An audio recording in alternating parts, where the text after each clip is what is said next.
WS, it's Jonesy and Amanda. It is 6 to 8. Non, rien de rien.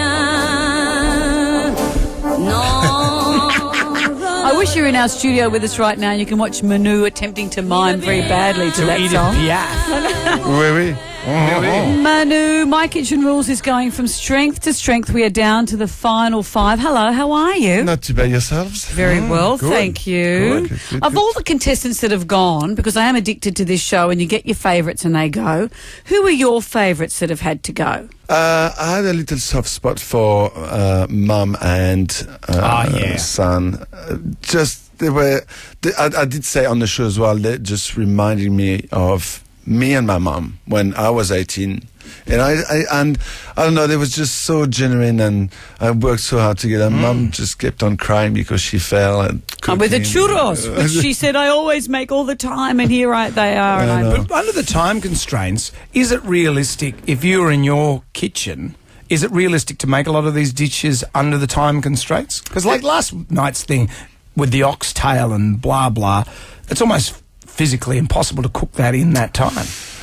It is, but you need to be organized. And that's why we try to teach those kids from day one to organize yourself.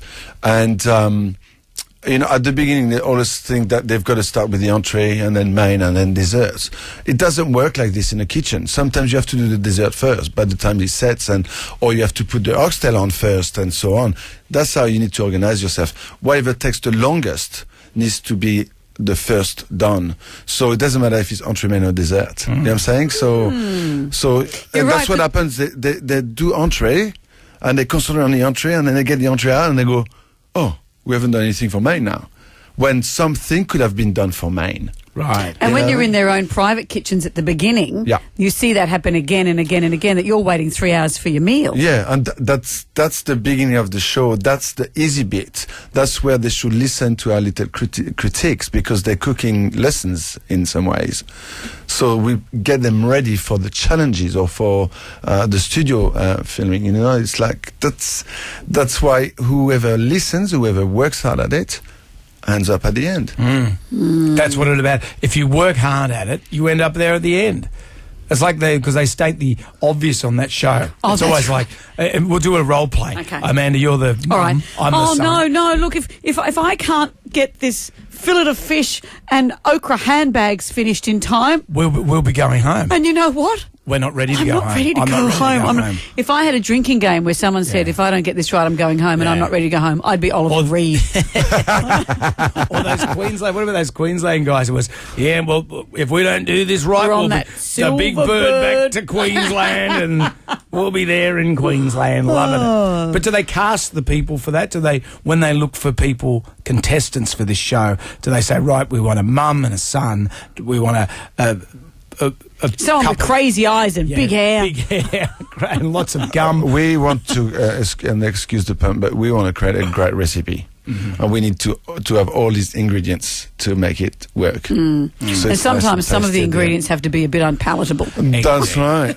And too like putting too much salt in the dish. Yes. Sometimes you're going to pull a face. How do you think Amanda and I would go if we were on MKR? Well, first, can you cook? Yeah. Would we fight? Do you think we'd fight? I think we would, because you're bossy. He's bossy.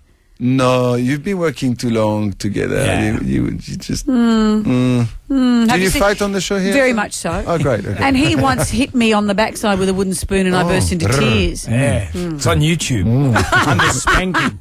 It's got a lot of followers. And you've had a baby since we saw you. Yes, I have. How old is Charlie now? She's just over 10 weeks. What happens at 10 weeks? I can't remember. Are they lying They and get crying? better. Right. Slowly better. Does she sleep through the night?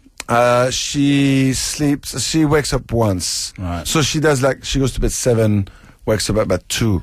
So that's a good stretch. Yeah. And then after 2, she could perhaps sleep until 5 or 6 or not. It depends. 6 years. That's how long it took my daughter to sleep through the night. You're kidding me. 6 years. Really? Yeah.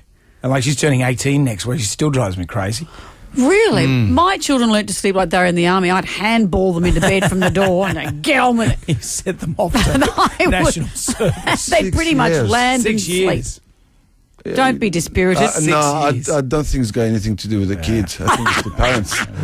Of course. Because Just look in the room, turn the key, and put some loud music in your ears. and that's what you do. This is the And French move into way a of raising hotel, 6 says children. Manu. Thank you for joining us, my man. No, thank you. Good to see you. It was a while. Of course, the final series with the final 5 kicks off tonight, 7:30 on Channel 7. That's Manu right. Feildel. Au revoir. Merci beaucoup.